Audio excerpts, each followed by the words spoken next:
CEIP, Casa Espírita Ilha de Paquetá, trazendo conhecimento através do decodificador Allan Kardec, consolando corações, mostrando o caminho do aprimoramento moral, despertando o espírito imortal em cada um de nós através da doutrina espírita, concedendo o pão do espírito que nos fortalece, dando sentido à vida. Companheiros, nós vamos falar um pouquinho sobre a história de Maria de Nazaré.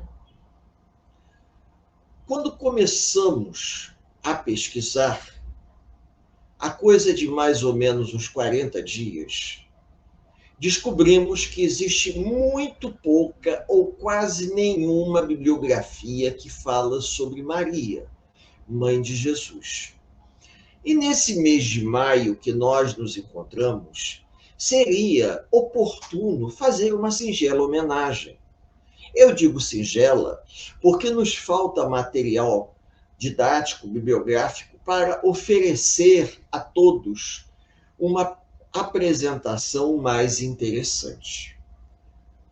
Vocês fazem ideia do seguinte: todos nós, quando somos encaminhados para reencarnar, dependendo do nosso nível evolutivo, nós temos acesso, como nos conta André Luiz e o próprio Manuel Filomeno de Miranda e também Camilo Castelo Branco, que nós temos acesso ao prontuário reencarnatório.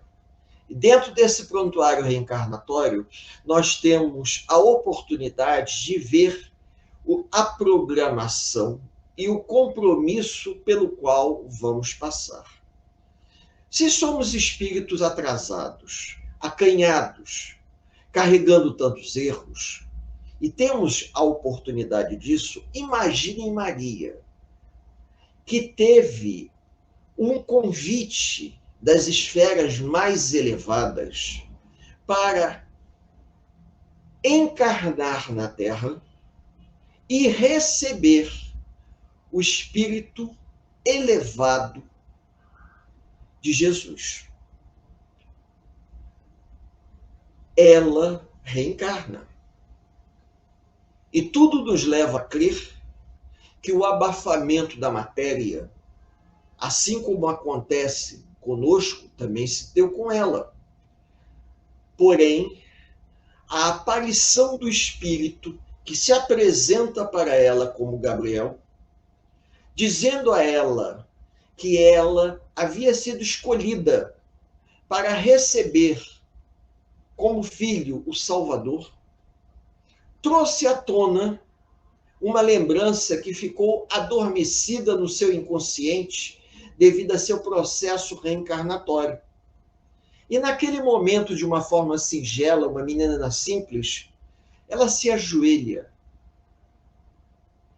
se posta diante daquele espírito, que para ela era um anjo, e lhe diz que seja feita a vontade de Deus. Aqui se encontra a serva de Deus, a serva do Senhor. Segundo a tradição, as meninas, a partir dos 12 anos, elas já poderiam ser encaminhadas naquela época para assumirem um compromisso, ficarem noivas, se nós podemos dizer assim. Então acredita-se que Maria, com 12 a 14 anos, foi escolhida por José, que abrigou ela em sua casa. As mocinhas, elas eram apresentadas dentro da sociedade aos homens que assumiam compromisso com elas. Mas ela era muito nova. E José, que era viúvo, e já possuía 6 filhos, sendo que alguns eram muito pequenos. E Maria vai para a casa de José, o carpinteiro, acolhida por ele, para ajudá-lo, inclusive a criar os outros filhos. E quando Maria acaba engravidando e tendo Jesus, José se viu obrigado a sair daquela região, porque Herodes havia mandado sacrificar todas as crianças que haviam nascido naquele período, segundo uma informação que ele recebeu, em que ele passou a temer pelo seu reino e pela sua cabeça. José abre mão da sua vida. Nós não temos uma informação precisa quem tomou conta dos filhos de José, porque eles eram 6. Provavelmente José deixou os filhos com alguém da família e fugiu com Maria e Jesus para o Egito, de maneira a fugir à matança das crianças. José abriu mão totalmente da sua vida para que Jesus pudesse crescer, pudesse engrandecer. Então, tudo pelo que a gente entende e percebe, quando Jesus nasceu na manjedoura, provavelmente foi José que fez o parto. Ele talvez tivesse experiência de ter feito o parto da sua ex-esposa, porque ele teve 6 filhos. E por ser um homem mais velho, tinha alguma experiência a mais, que vai utilizá-la para ajudar Maria e o pequeno menino, Jesus. Então eles fogem para o Egito. José vai dar a proteção que Jesus precisava. E quando eles retornam do Egito, José vai ensinar a Jesus a carpintaria, para que Jesus tivesse uma profissão. A gente pouca informação tem a respeito dos outros filhos de José. Como na época as meninas ficavam comprometidas muito cedo e os garotos também tinham que trabalhar, tudo leva a crer que eles ficaram com os familiares, primos, parentes, e seguiram a vida deles. Quando Jesus retorna com José e Maria, já era um garotinho. E esse garotinho, ele tinha uma peculiaridade que às vezes preocupava a mãe e o pai. Porque ele conversava com mendigos, com aleijados, com tuberculosos, rancenianos, leprosos, ladrões. Jesus não fazia distinção nas pessoas com quem ele se relacionava. E isso preocupava muito Maria e José, porque o menino, ele era muito assim, despachado. Ele era um garoto diferente. Isso não incomodou José. José procurou fazer tudo o que estivesse ao seu alcance, renunciou à sua própria vida em favor de uma mulher bem mais nova, provavelmente inicialmente acreditando que ela poderia ser uma mãe para seus filhos, porque seus filhos eram muito pequenos, inclusive havia o pequeno Tiago, um dos irmãos de Jesus, do primeiro casamento do José, que era bem pequeno. Então, nós não sabemos, nós não temos assim uma informação objetiva se ao retornar do Egito, todos voltaram a viver juntos. Mas não há uma informação concreta a respeito disso. A gente acaba fantasiando um pouco. Com o passar do tempo, nós tivemos toda aquela trajetória da história de Jesus, que todos conhecem, que com o passar do tempo, à medida que o rapaz vai crescendo, vai se revelando para ele próprio, porque mesmo sendo um espírito de escola, um espírito da esfera crística, Jesus teve o abafamento do corpo material. Ele, provavelmente, enquanto criança, brincava com espíritos da esfera crística. É muito comum se dizer o seguinte, que toda criança tem um amiguinho imaginário. E esse amiguinho imaginário, ele se nivela moralmente à criança. Então, imaginem qual era o amiguinho imaginário que o Cristo possuía, espíritos da esfera crística igual a ele. Jesus cresceu, Jesus tinha uma inteligência fantástica, era superdotado e conversava com todos. Conversava, ia até o Templo de Jerusalém, conversava com os doutores da lei. E nesse processo, já que não havia uma escola formal, todo o processo de aprendizagem da criança naquela época era um processo informal, aprendia-se na convivência com os mais velhos, havia uma transmissão oral de conhecimento, o mais velho ensinava o mais novo. Então, Jesus, ele tinha uma facilidade de aprender muito grande, e ele aprendia em contato com os mais velhos, e chegava em alguns momentos, ele até desafiar os mais velhos com colocações e perguntas, a ponto de preocupar Maria. E Maria ficava preocupada, porque ela não entendia ao certo o porquê daquele comportamento tão diferente do filho em relação às outras crianças. Ele não brincava como as outras crianças.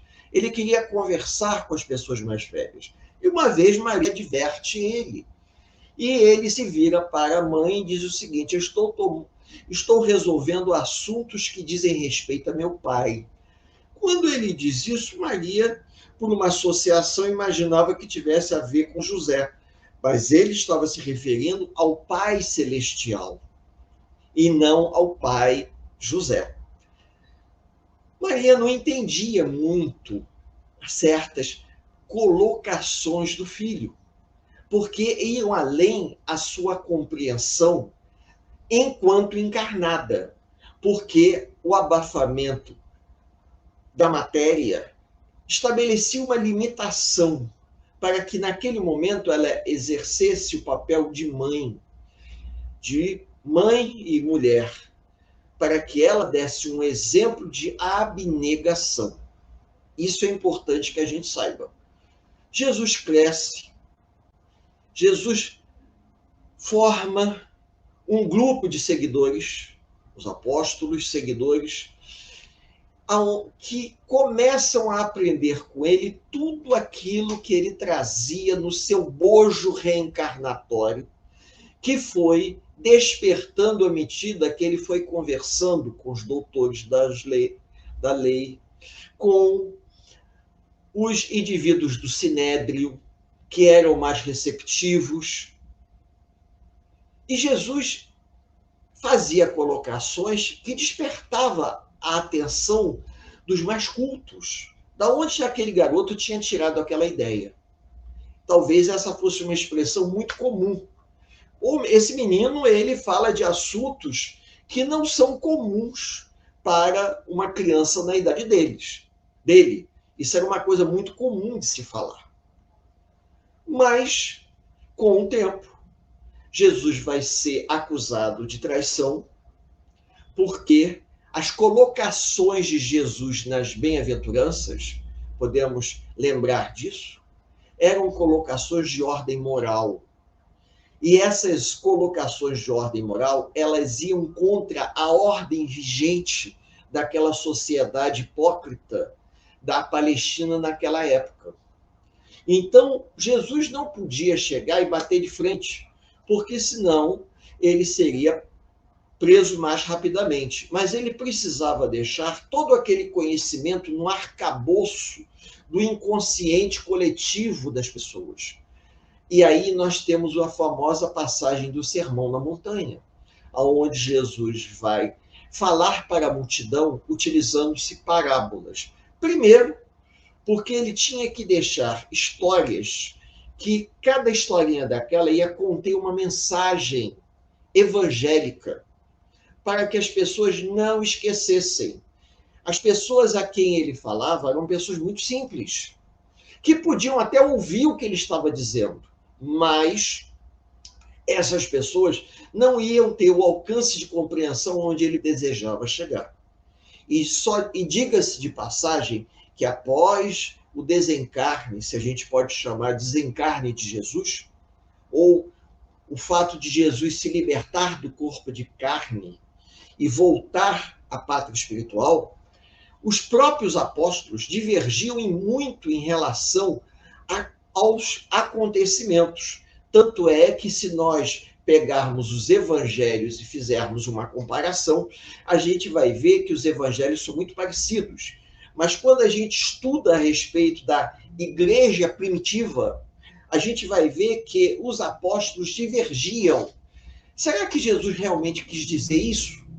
Então há uma divergência aí, porque nem todos tinham uma capacidade de memorizar o que estavam vivenciando, a ponto de, tempos depois, poderem escrever tal qual haviam vivido. Isso é importante que a gente se lembre, tá? Muito bem, Jesus vai ser condenado, Jesus vai ser crucificado, Pilatos, numa situação muito delicada, pressionado pelo sinédrio hebraico, porque se Pilatos não condenasse Jesus, o sinédrio poderia provocar um tumulto na Palestina, porque Jesus estava incomodando a ordem pública pré-estabelecida pelos interesses da classe privilegiada hebraica, do momento em que Jesus comparava os hebreus, os fariseus, nos seus exemplos, dizendo para o povo: não façam como eles fazem, que dizem uma coisa e fazem outra completamente diferente. Então, Jesus utilizava-se do conteúdo daquela época, das coisas que aconteciam naquela época, para servir de exemplo para as pessoas. Por isso que, de uma certa forma, o sinédrio se incomodava, porque Jesus comparava as atitudes do sinédrio, as atitudes dos fariseus, a tudo de errado que existia na sociedade. Com isso, Jesus vai ser condenado, Pilatos se vê obrigado a lavar as mãos. Pilatos tenta contornar a situação, manda Jesus até Herodes, mas Herodes percebe a situação delicada que ele se encontrava, devolve Jesus para Pilatos, porque disse o seguinte: o problema com Jesus não é o problema da província, é um problema do império. Então, Herodes era uma espécie de prefeito, se nós podemos dizer assim, enquanto que Pilatos era o governador. Então, a autoridade máxima era de Pilatos, não era de Herodes. E Herodes se saiu com essa. Jesus vai ser crucificado. E na crucificação de Jesus, Maria estava no Gólgota, junto com João, filho de Zebedeu, junto com Maria de Magdala. E havia uma outra Maria, cujo sobrenome é enrolado, eu não consegui guardar. Eles estavam juntos e presenciaram o momento em que o Cristo abandona o corpo de carne. Mas antes, Jesus virou-se para Maria e disse: mulher, este que está a seu lado é seu filho, falando para João, filho de Zebedeu. E virou para João e disse: filho, essa é sua mãe. Ambos não entenderam nada naquele momento. E logo depois o Cristo desencarnou. Maria, muito abalada com o desencarne de Jesus, será amparada pelos parentes, que vão tirá-la de Jerusalém e vão levá-la para uma cidade próxima.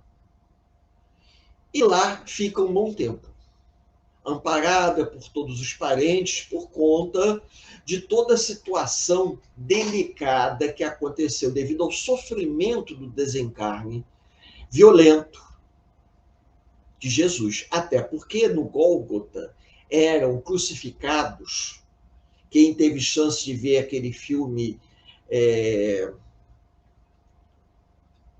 Reencarnação, Não, Ressurreição. Ressurreição, um filme muito interessante que tem na Netflix, aonde o artista principal é aquele que fez o papel de Shakespeare apaixonado. Ele faz parte de um tribuno, ele é um tribuno romano que é convocado por Pilatos para tentar descobrir o que aconteceu com o corpo de Jesus. Então, depois de algum tempo, João, filho de Zebedeu, que passa a ser chamado de João Evangelista, se lembra do compromisso que o Cristo transferiu nos seus últimos momentos de vida. Tá? Mas eu estava dizendo que no Gólgota, antes, quando Jesus foi crucificado, ali eram crucificados todas as pessoas, as piores pessoas daquela sociedade. Infelizmente, os corpos não eram enterrados. Então havia na parte de trás do Gólgota um local aonde depois que eles tiravam os corpos da cruz, eles jogavam e ficavam os corpos lá expostos ao tempo. Então, além da crucificação do Cristo, todos que assistiram tinham que se deparar com aquele quadro dantesco daqueles mortos em sepulcros, metros atrás da cruz. Então, João, filho de Zebedeu, se despediu de Maria antes dela ser conduzida para, eu acho que era Batimeia, o nome é assim, o nome da cidade. Nem de cabeça a gente não consegue lembrar tudo.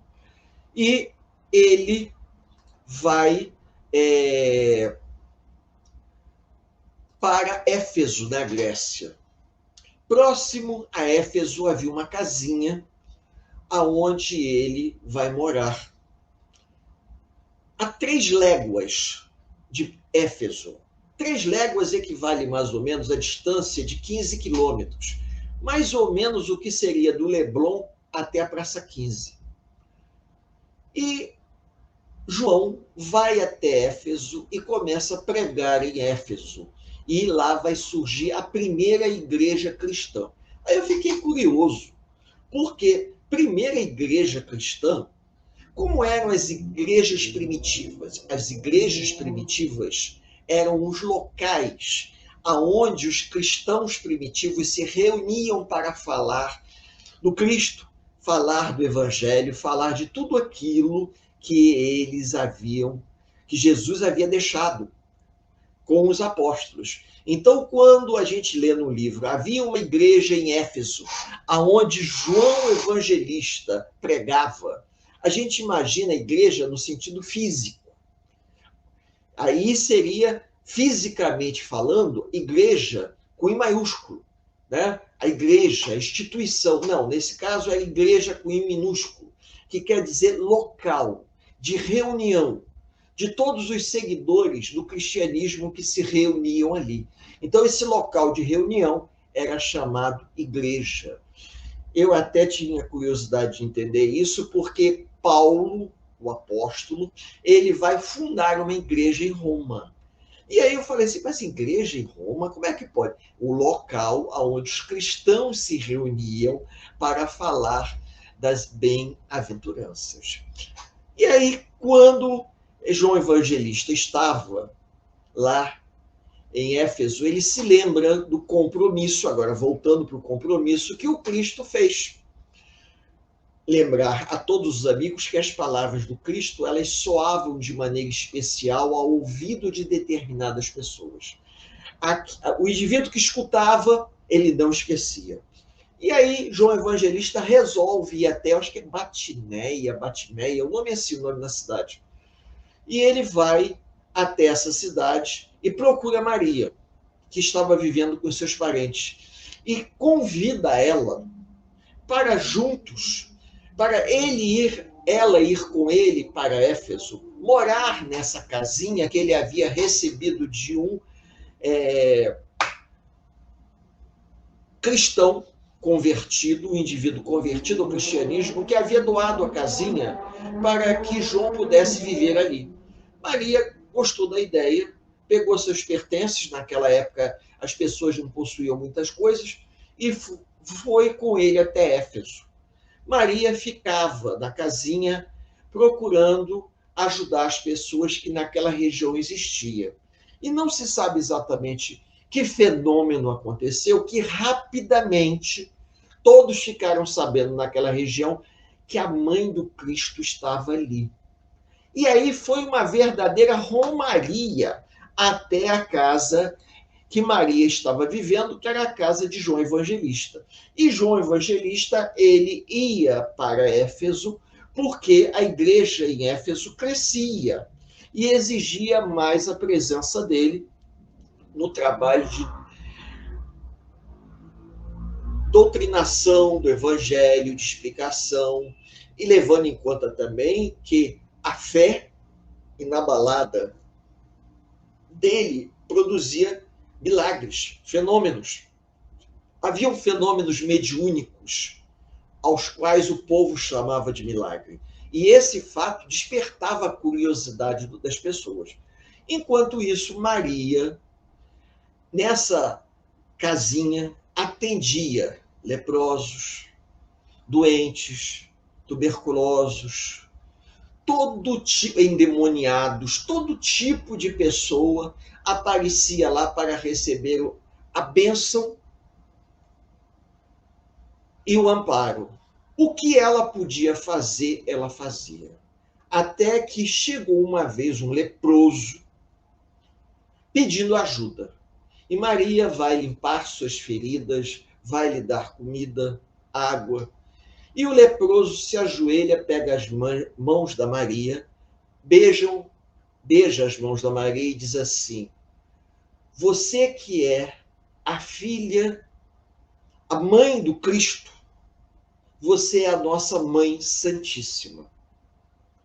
E a partir desse momento, a casinha de João Evangelista passou a ser conhecida como a casa de Mãe Santíssima. Pitoresco isso, né? E aí todos queriam falar com a Mãe Santíssima. Isso se espalhou. São os fenômenos que eu acho que são produzidos pela espiritualidade com o objetivo de sensibilizar. Então, ela passava o dia inteiro atendendo aquelas pessoas necessitadas. João Evangelista levava alguns recursos e o que ela podia, ela fazia para ajudar, distribuir, abençoar, rezar. Um dia, ao cair da tarde, que ela já havia trabalhado muito, aparece um forasteiro que se aproxima dela, pedindo a ela a sua bênção. Ela o convida para entrar, porque quando não havia o que oferecer, oferecia-se uma prece, oferecia-se o que nós chamaríamos hoje uma impostação de mãos e um passe magnético. Era quase uma coisa instintiva, quando Maria pousava a mão na cabeça do enfermo e, elevando o pensamento ao céu, pedia a seu filho que ajudasse aquele indivíduo necessitado, nem que fosse para que ele continuasse tendo forças para levar adiante sua prova. E, curiosamente, esse forasteiro, ao entrar, pede água, começa a conversar com ela, e ela sente uma sensação estranha, muito estranha, como se ela já tivesse ouvido aquela voz em algum lugar. Ela fica na dúvida. Quando o forasteiro chega para ela e diz assim: mãe, sou eu que estou aqui. Eu vim para lhe levar comigo. Tudo nos leva a crer que o Cristo ou se materializou e se apresentou para ela sob a forma de um forasteiro, um viajante, um andarilho, ou ela teve uma visão, porque as informações nos levam a entender que naquele momento em que ela viu Jesus, ela foi envolvida numa atmosfera tão grande que ela entrou num processo tão sublime, era o processo de desencarne de Maria. Os companheiros, as pessoas amigas que ajudavam naquele trabalho, rapidamente correram até Éfeso para chamar João Evangelista, porque Maria estava desencarnando. Como ninguém disse nada em relação ao forasteiro, subentende-se que só ela deve ter visto, né? Então, quando João Evangelista chega de Éfeso, foi o tempo de João chegar, se despedir de Maria, porque ela já estava praticamente desencarnando. E o que os espíritos nos contam? Nos contam que Maria, com a sua elevação e envergadura moral, realiza, ainda hoje no plano espiritual, um trabalho fantástico. Trabalho esse que teve como ponto de partida, segundo a gente lê, e se eu estiver falando alguma coisa que não seja coerente, os amigos podem até aqui na parte de baixo, nos comentários, colocar. No livro Mensagens de Ouro, se eu não me engano, alguma coisa assim. Existe uma mensagem psicografada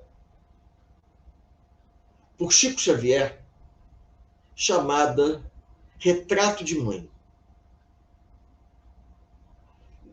Nessa mensagem, Chico recebe uma história muito bonita, aonde conta que Maria desce aos umbrais em busca de um indivíduo querido que se encontrava em grande sofrimento. Era Judas. O Cristo já havia tentado ajudar Judas logo após o seu desencarne, quando Judas, levado pelo sentimento de culpa e de remorso, tira sua própria vida se enforcando. A autoperturbação que Judas vai viver é tão grande, impede que Judas perceba a presença do Cristo. Mas, segundo Maria Dolores, no livro Momentos de Ouro, se não me falha a memória, a vibração amorosa de Maria faz com que Judas saia daquela cristalização de pensamento, de mágoa e de ressentimento e perceba a presença dela. E ela oferece a ele a possibilidade de redenção com uma nova reencarnação. No livro Momentos de Ouro, Retrato de Mãe, Maria Dolores nos brindou com essa mensagem psicografada por Chico Xavier. Com base nessa mensagem e com o conhecimento do livro Memórias de um Suicida, aonde os lanceiros, que são os servos de Maria, atuando no Vale dos Suicidas e retirando todos aqueles indivíduos que atentaram contra a sua própria vida, como o próprio Camilo Castelo Branco, que foi levado para o Hospital Maria de Nazaré. Percebemos, então, que o trabalho assistencial realizado por Maria se desdobrou no plano espiritual. Não podemos falar muito mais porque não temos fonte de informação. Talvez eu possa romancear um pouco dizendo que esse espírito, tamanha o seu desprendimento, a sua amorosidade e a sua generosidade para com aquele que havia tirado a vida do próprio Cristo, abriu espaço para que um hospital de grandes proporções fosse construído no plano espiritual para abrigar todos aqueles, independente da religião, que cometessem suicídio. Porque o Hospital Maria de Nazaré é um hospital único e exclusivo para homens e mulheres que cometem suicídio. Eu achei até curioso quando eu li o livro e vi claramente que o hospital ele não é destinado às pessoas que desencarnam e ficam perambulando pelo umbral. É um hospital destinado em receber, amparar, socorrer, ajudar no processo de reajuste, educar, para que esses indivíduos, como Camilo Castelo Branco, que ficou meio século no Hospital Maria de Nazaré, na cidade universitária, se preparando, porque ele se dá conta da grande responsabilidade que representava retornar ao plano terreno despreparado. Ele tinha medo de falhar de novo. Então, a gente começa a juntar as peças de um quebra-cabeça e deduz. A gente deduz. Não quero arriscar nenhum palpite para não cometer uma imprudência.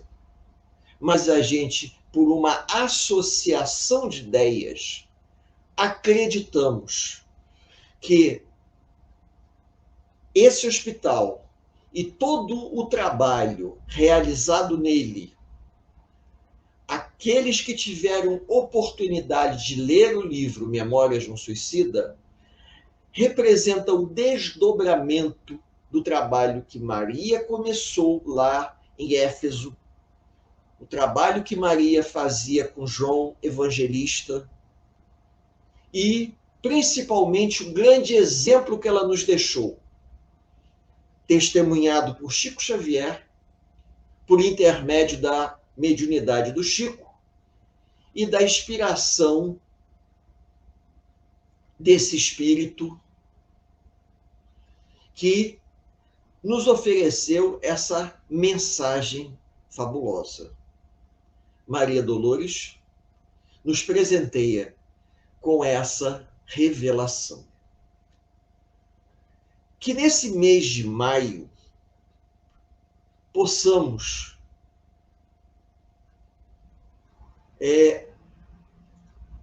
agradecer a todas as mães encarnadas e desencarnadas pela bênção da vida. Porque tanto homem como mulher, só nos é possível reencarnar por intermédio de uma mulher, de uma mãe. E a grande representação feminina nesse momento, nesse mês, é Maria, mãe de Jesus.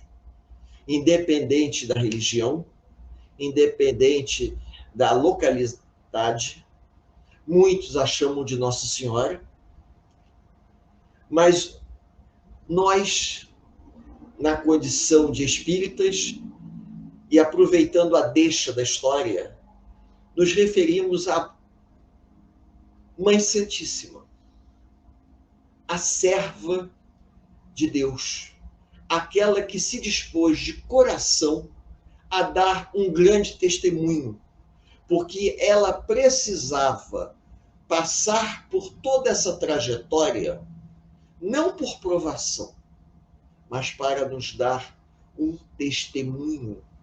Foi uma reencarnação missionária.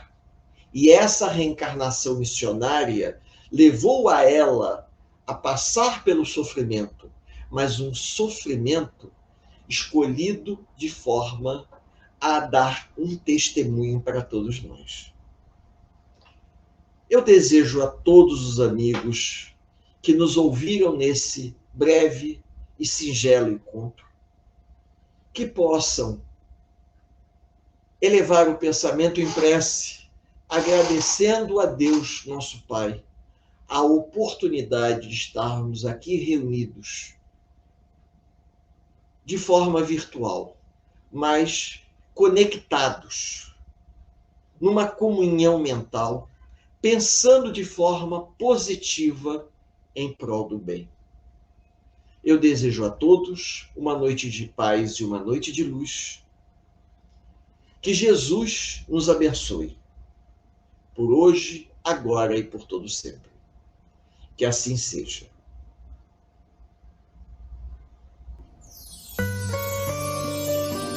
A Casa Espírita Ilha de Paquetá, CEIP, agradece a presença de todos. Deseja que tenhamos uma excelente noite de sono reparador, com descanso do corpo físico e que nosso espírito possa emancipar-se em missão de trabalho no bem ou em estudos em esferas espirituais mais elevadas. Se você gosta do nosso trabalho, inscreva-se no canal, dê seu like e compartilhe com amigos para que mais e mais pessoas possam ter acesso à nossa doutrina consoladora. Divulgar o Espiritismo também é caridade. Fique com Deus e que a paz de Jesus vos guie.